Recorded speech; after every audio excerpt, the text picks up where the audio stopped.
Hey everyone, welcome to today's Explainer. We're exploring a deeply fascinating concept today.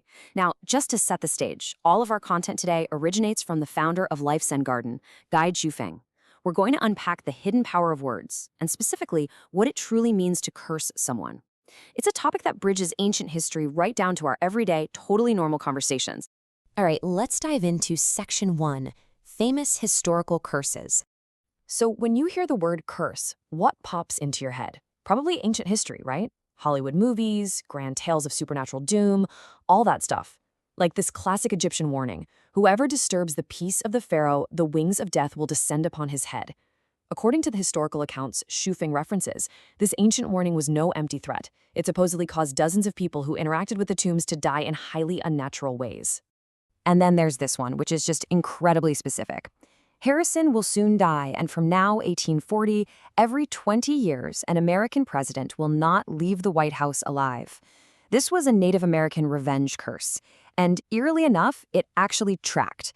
From William Henry Harrison to Abraham Lincoln, John F. Kennedy, and Ronald Reagan, who survived a severe assassination attempt, it followed a 20-year cycle of presidents dying in office or facing deadly threats. This kind of thing even extends to historical objects. Whoever owns me will suffer misfortune.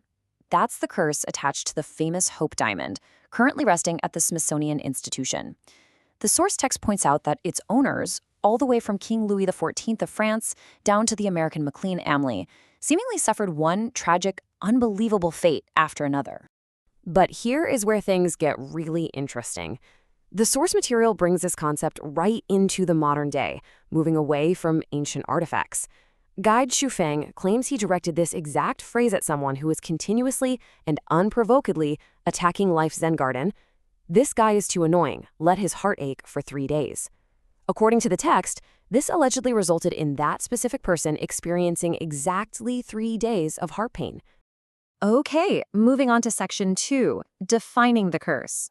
So, we've looked at the grand myths, and we've seen the modern anecdotes. But what is a curse, really? Well, moving away from mystical spells, Guy Zhufeng defines a curse as a form of mental magic, or mental power, exerted on others.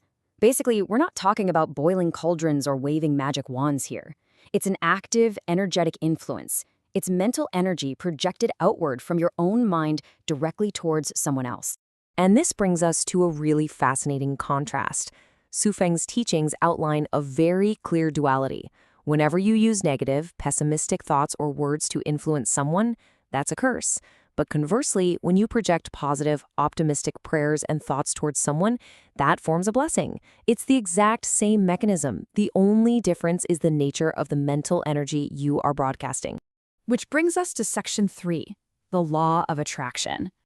Now, you might be wondering, how does this mental projection actually work?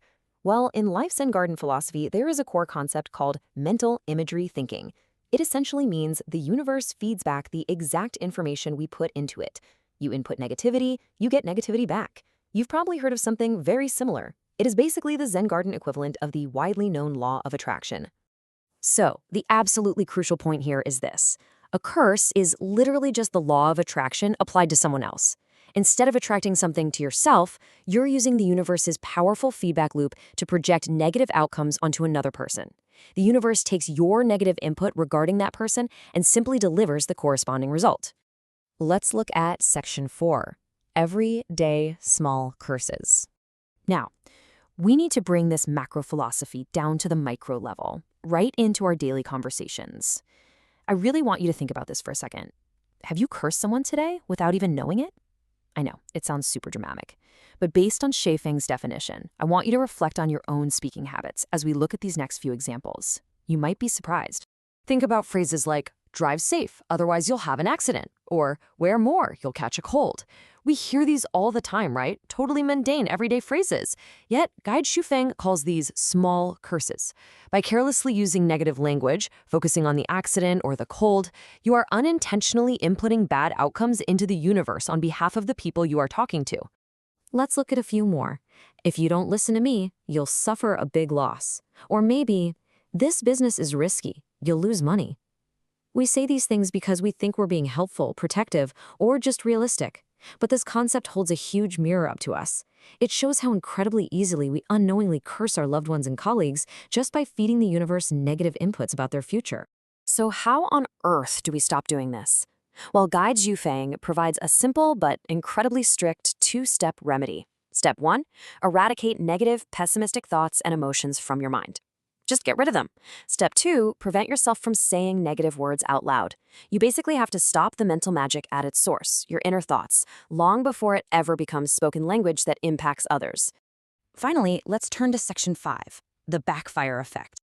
So we've talked extensively about accidental curses, but what about intentional ones? The source text includes a really stark warning here. Guide Zhufang strictly instructs his followers, who are referred to as Zen garden grass, that they must absolutely never curse others. It literally doesn't matter how much anger, hurt, or resentment you feel. Cursing them is, in his words, an expression of an ugly soul. It is a spiritual line you just do not cross.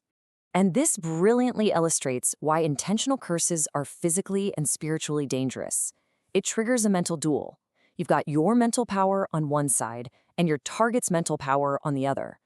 What happens in that universal feedback loop if you try to send a curse to someone whose mental energy is stronger and more resilient than yours? The terrifying answer is that if your mental power is weaker than your target's, the curse won't hurt them at all. Instead, it will completely backfire and harm you. Sending negative energy into the universe is incredibly risky because if it can't penetrate the other person, that exact law of attraction bounces the negative outcome right back to the sender. Which brings us to a final question I want to leave you to deeply ponder today. What energy will your words send into the universe today?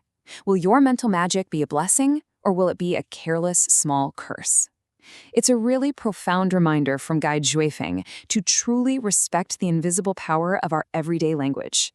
Thanks so much for learning with me on this explainer, and I'll see you next time.